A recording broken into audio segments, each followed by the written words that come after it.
I'm Josh Gibbs from Dynamite Roasting Company in Black Mountain, North Carolina, just down the road. And so I've been in the coffee business this is my 11th year. And I started by just desiring to have a good cup of coffee that was available locally, and furthermore, to have it be organic and to be fairly traded. And there's a lot more about that to come, but as I started that journey with my business partner, Andy Gibbon, he lives in Black Mountain currently. We were musicians together, and we traveled. We were in a van together for 2 weeks at a time, and we got along really well, and we decided that we could make something happen with a business and probably survive a partnership together, and we were right thus far. We've only grown closer and like family.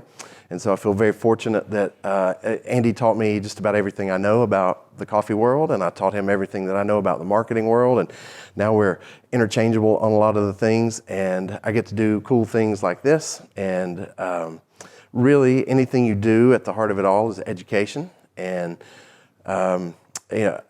daily, now I have kids, and I'm all about learn. You got to learn. We're learning. And I see how important that is in my life. So I've pushed myself to learn and to become better at understanding not just being a merchant of caffeine, but like, where does coffee come from? What is coffee all about? Just digging deep and really trying to satisfy my passion. But I found in doing that it wasn't just the passion of coffee, of loving, the different tastes and traveling, and it's also sharing it with others. So this is the first time I've been able to really dig this deep and bring it all together, and I'm super excited about it. So thank you for being here. With me is Blake Boyd. Blake, would you like to introduce yourself? Hey, I'm Blake Boyd. I am pretty new to the coffee world. Josh came back with a passion from a farm that he learned about in Honduras, and was sharing that as we were working through some other business relationships. And Insight Coffee grew out of that. And with my partner, Margaret, we source coffee beans specifically from women-owned farms. There's a lot of gender inequality in the world of coffee. And so we're trying to close that gender gap through Insight Coffee. And Margaret is my wife and Blake's business partner. And Margaret was a barista and cafe manager for us at Dynamite for several years. And there's no way that we would have gotten off the ground if it wasn't for Margaret. We were two guys who were going to put out some coffee with no cream and no sugar and just make it work and be like, no, this is for hardcore coffee heads only. And she said, guys, if you want to make a living at this, you're going to have to make people happy, and you're going to have to put out some cream and sugar, and you're going to have to make some decaf. I'm sorry, and we were like, damn it, Margaret, you're right. Yeah, we're going to have to. And she came in and helped us. She learned the business alongside us. And so after years of me coming home from these trips, going to Honduras and going to Rwanda and saying, man, this happened and that happened, and trying to be excited, but not too excited because she's at home with our beautiful children. There was this time where the last time I went to Honduras, I met a bunch of women at a farm, and it was a mother and her daughters, and they were deeply, deeply ingrained on the side of this mountain. They had scrapped out a life for themselves, and it was beautiful the way that they presented it to me and the way that they presented it to the others that were on our trip. And I came home and was telling Margaret about it and telling Blake, because before being intertwined in families and business, and our kids go to the same school, before we were just friends. And so I'm telling them, wow, you will not believe these things that happened and the transformative things that happened to me on this journey.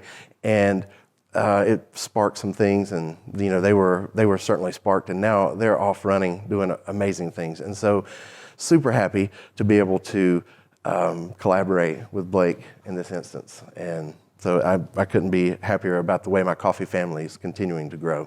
I'm interested in where coffee came from. How was it discovered? Was it in the province of certain indigenous peoples that were either in South America or elsewhere? It's African. Yeah, dropped off one plant in Martinique and started to grow from there and be carried by traders. So the story, there's an ancient, it's not a fable. I mean, it's an ancient story about,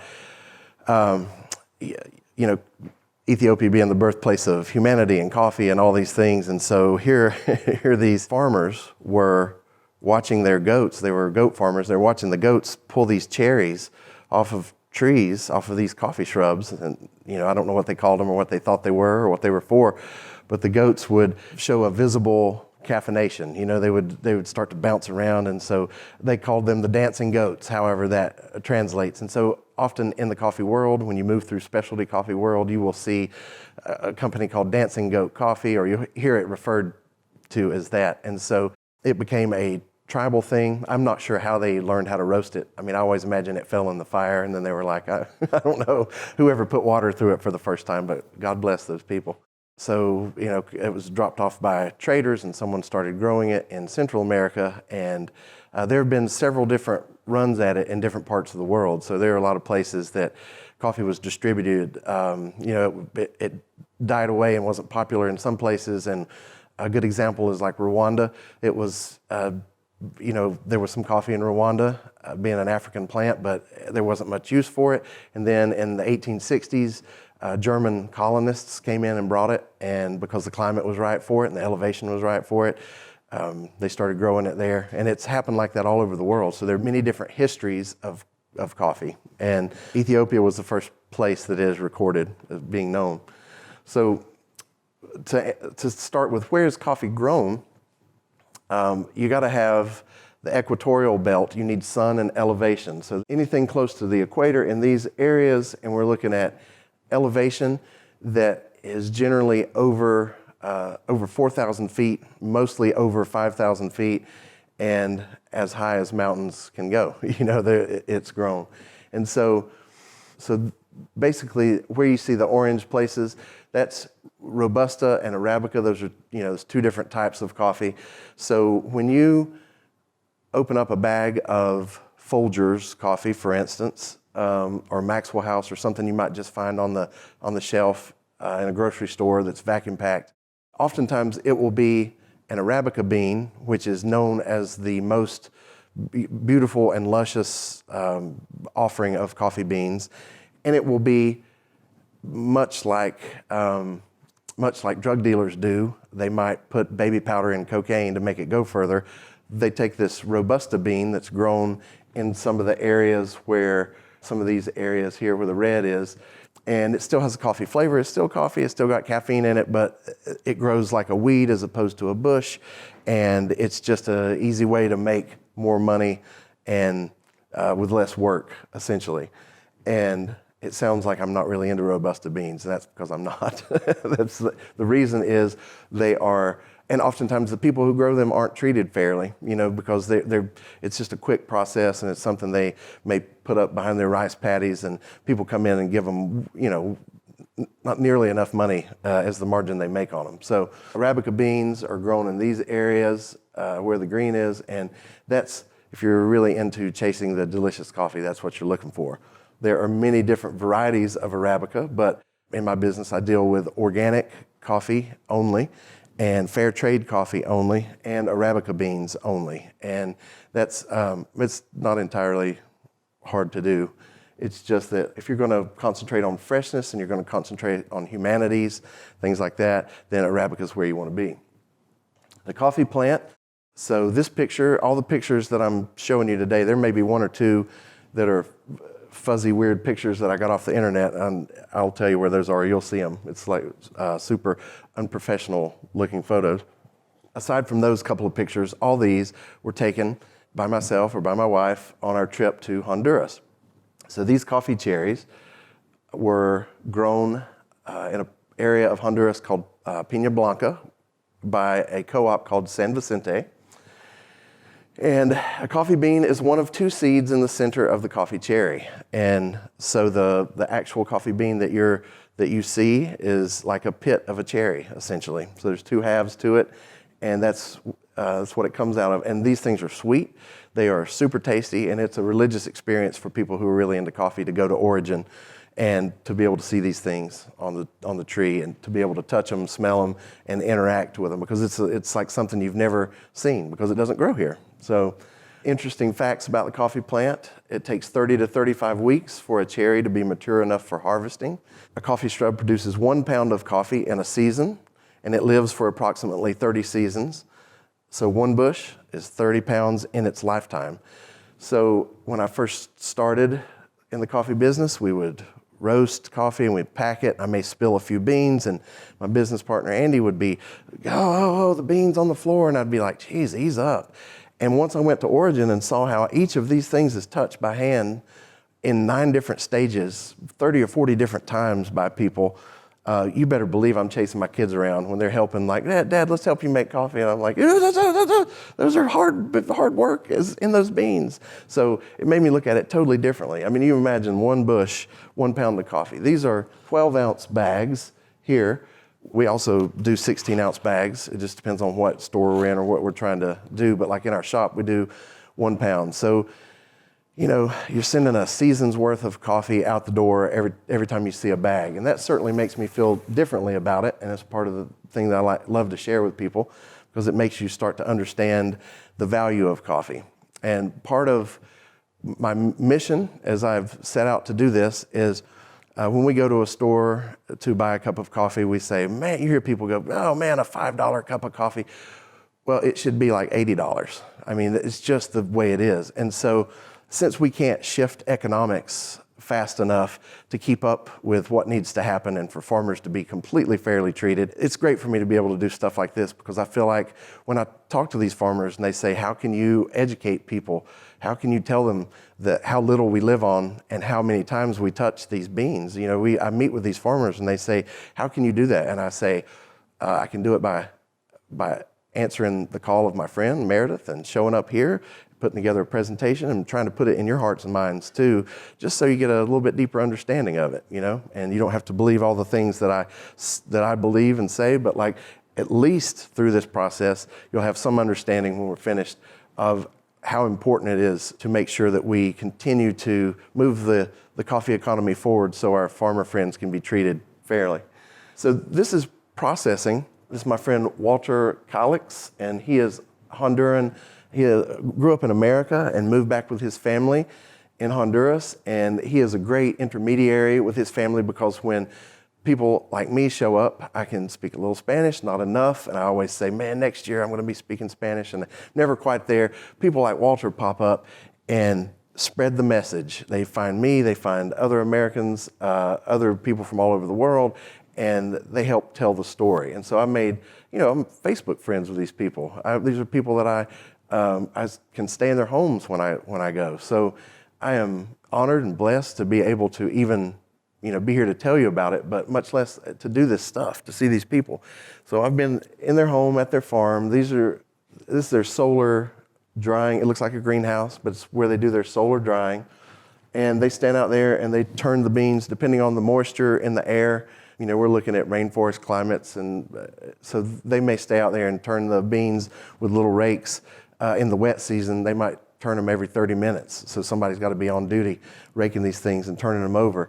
And these are the processed beans after the cherry has been removed. So that's a whole class for another day to tell you about how they're processed. But there are many different ways to process beans, to remove the cherry and the mucilage from around the bean, and to expose it and to dry it. And we can talk about that. You can ask questions about it later, but I would take 2 hours to tell you the whole thing. So just know that they have processed this coffee to remove the mucilage, and they are spreading it out to dry it. And once it is dry, and while they're drying it, they go through every square inch of this with their hands and look for defects in it.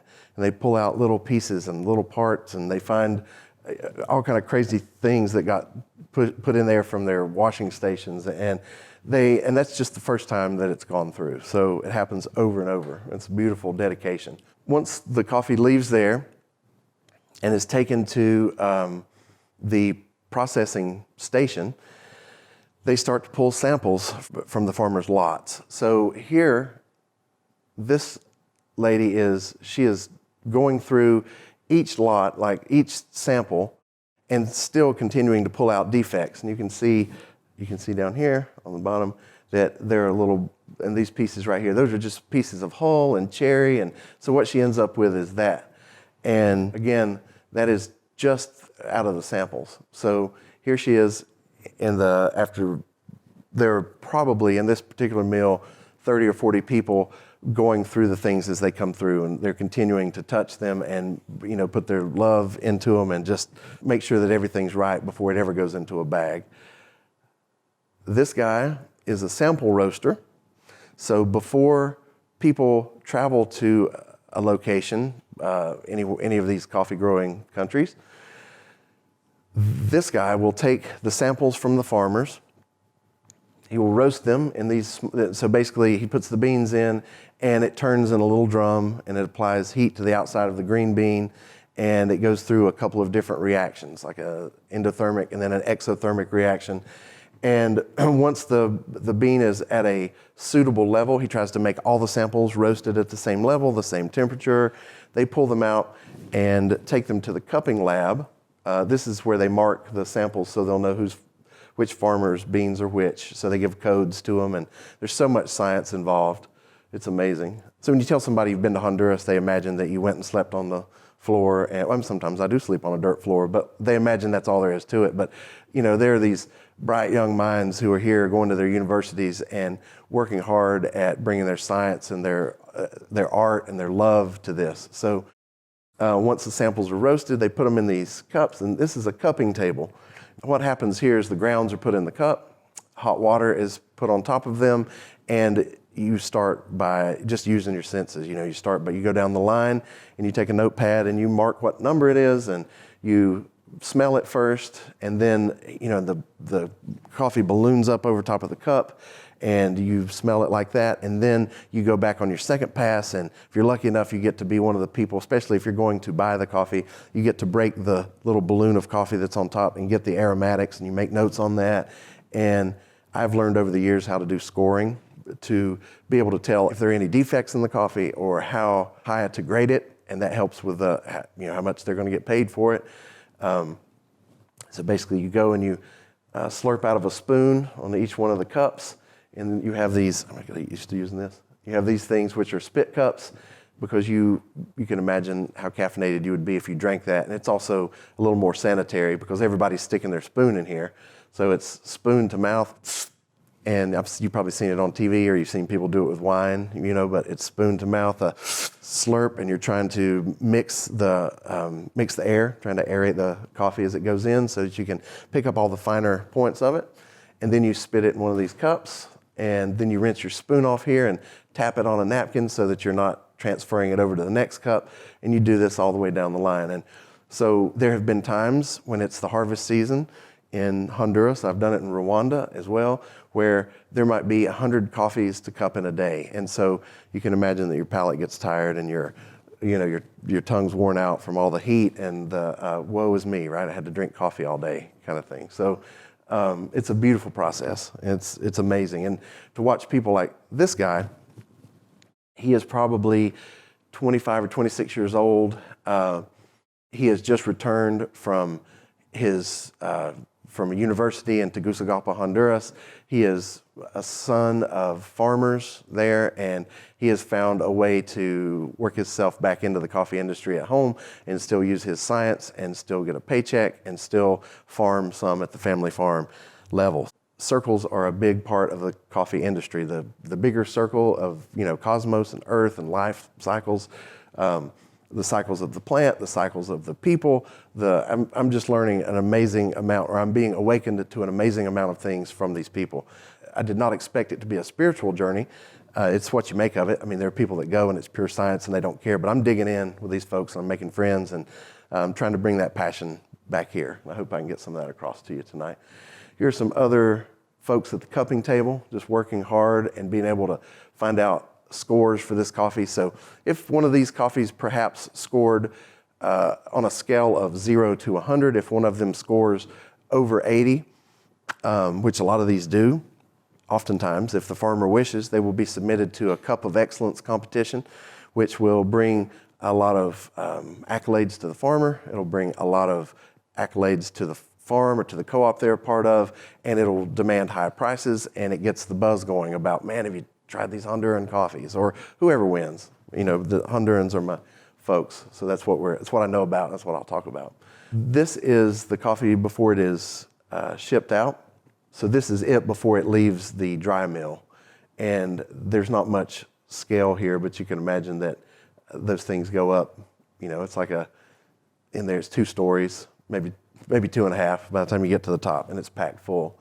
And here's my bad internet photo of it being loaded on containers, but that's what happens. It goes on the containers, and here is a place where for years and years, coffee was losing its love and its life. Right here, it would sit in port, or it would be in these burlap sacks, and it would get moisture, and before it ever got here and had a chance to be roasted. So there are a lot of processes that have taken this step a lot further, which helps the farmers be able to present a better, more clear product, or a more clear representation of what they worked so hard to do. All their hard work is not lost in port anymore. And they always, or all of us in the coffee industry, like to say that from the time that the coffee cherry is picked off of the shrub to the time that it comes to your cup, every time that it's touched, it loses a little something. And so the idea is, when we are working with it, we want to touch it as respectfully and as gently as possible. We want to find out what is the best level for it to be roasted. That's the whole reason for the cupping process, is like, let's find out how this coffee speaks to us, and let's find out how we can bring out the best in it. And so the more gently we treat it, and the more with intention that we look at the coffee and we say, you're our friend, you're this medium between 2 worlds. Let's treat you as nicely as we can. If we do that to the utmost of our ability, we usually get a really good cup of coffee. And then our farmers are represented appropriately, and our processes are represented appropriately. And so there's so much to it. There's so many steps. Oh, one of the other things, there are so many advancements in shipping. Like a good example is, we were talking about this yesterday, these inside the burlap bags are Grain Pro bags, and they were developed for corn farmers and grain farmers, but the coffee sits nicely in them, and they seal them up inside the burlap sacks. So it adds months and months to the life cycle, to the life, the love and the life of the coffee bean. And so advancements, are not always bad.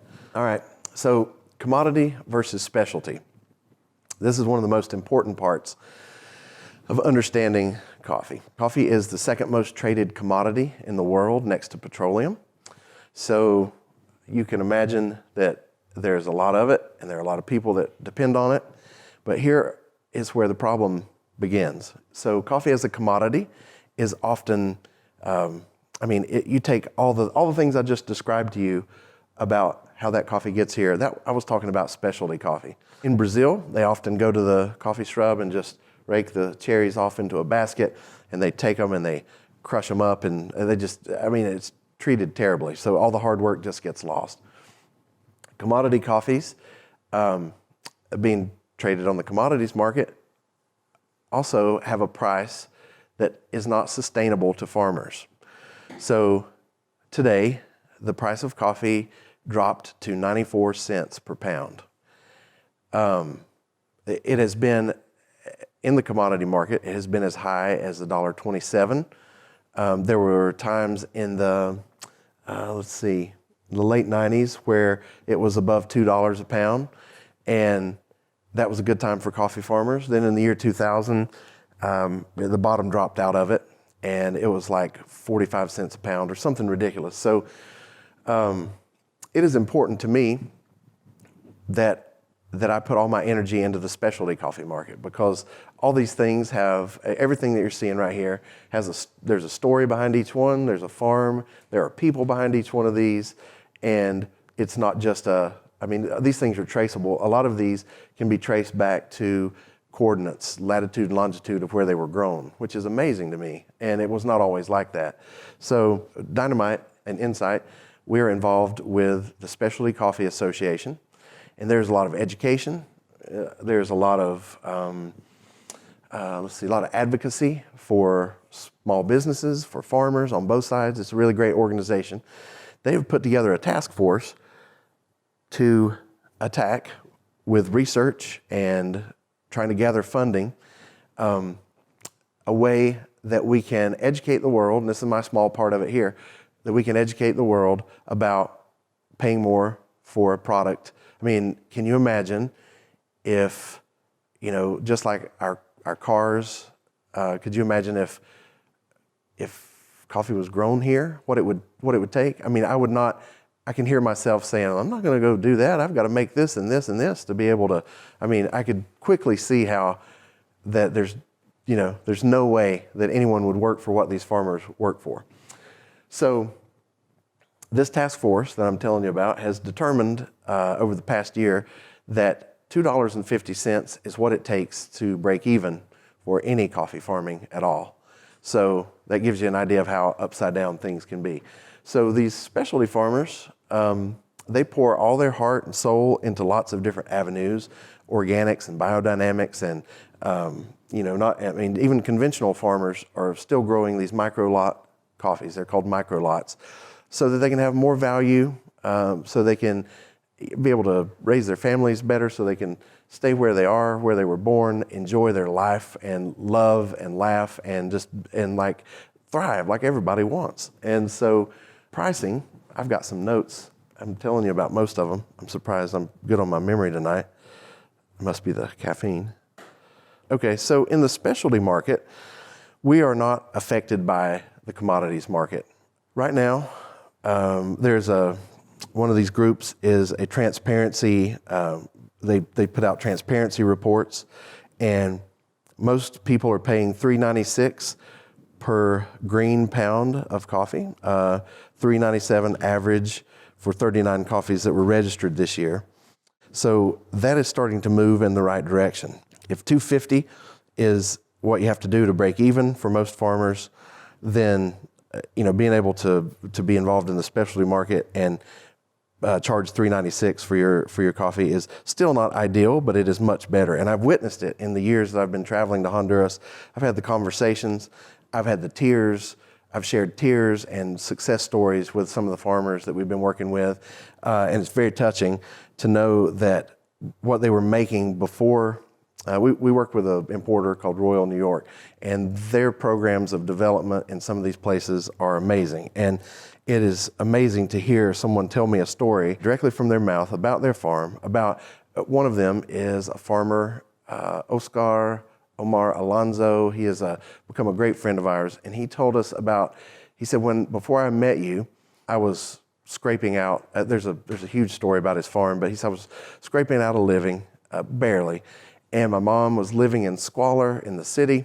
And I was able to, after the first 2 years of us buying his coffee and selling it, and our community loved it, he was able to build a house for his mom, move her out of the city and to his farm, and to start living on his farm and not traveling back and forth and trying to pay rent. And he was able to start to become independent and to share these stories and these tears of Thanksgiving, and to be able to say to them, they say, we're so thankful for you. And I say, my kids, we have a roof over their head, we have food, my kids go to a good school, and, we're riding on what you're doing. And so it's amazing to share that mutual respect and to have that ability to do that. It's one of my favorite parts about traveling.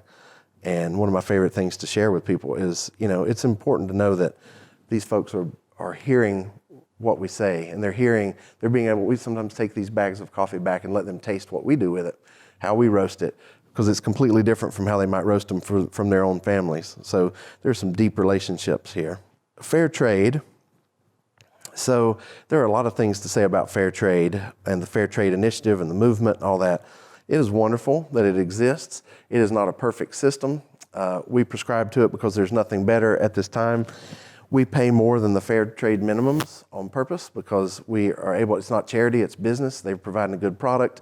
We show up, they say, do you like it? Yes. Will you be able to sell it and meet your margins? Yes, we will.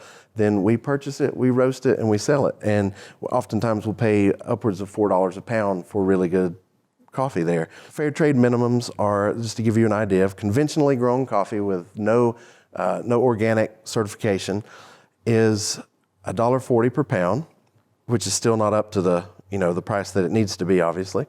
And then there is a 30 cents is added on top of that price for organically grown fair trade coffees. And then a 20% premium is agreed to once you're part of one of these fair trade situations. A 20% premium goes back into the farms. So a good example is, although we pay more than the fair trade premium, should the market drop out completely, no one's allowed to buy their coffee for less than $1.40 conventional, $1.70, $1.70 organic. But what I've been most pleased with is to watch what these folks do with premiums. So they take the 20 extra cents and exponentially convert that into labs. They convert it into chromatography labs. They convert it into schools for their kids, programs, everything to make their community stronger, recycling and trash programs in some of these nasty, nasty cities where people are just like, eating a pack of chips and kicking a Coke bottle out the door. I mean, it's ridiculous, some of the nasty places that you can see. And in the time that I've been traveling to some of the smaller communities, watching the kids, the education about recycling work in those areas is amazing. That sometimes people were just never taught what to do with trash. I mean, that blows my mind, and it happens everywhere in America and Central America. But I am pleased to say that I see education working every time I travel there. So, fair trade takes its fair share of hits, and rightly so. I have traveled some with fair trade folks, and you watch sometimes how they throw around the money, and I mean that's money that we're paying to be a part of a program, and and obviously they want to get you back into the origin, the countries of origin, so that you can be inspired like I'm inspired and tell this story. But I don't always agree with it. I agree with how they use their money, and I think that's the case with a lot of people. But for now, it's about the best we have, and it's sort of the situation where at least someone's trying. So I believe that there's a lot of work to be done there, but we're on the ground floor. I mean, it's kind of some new ideas.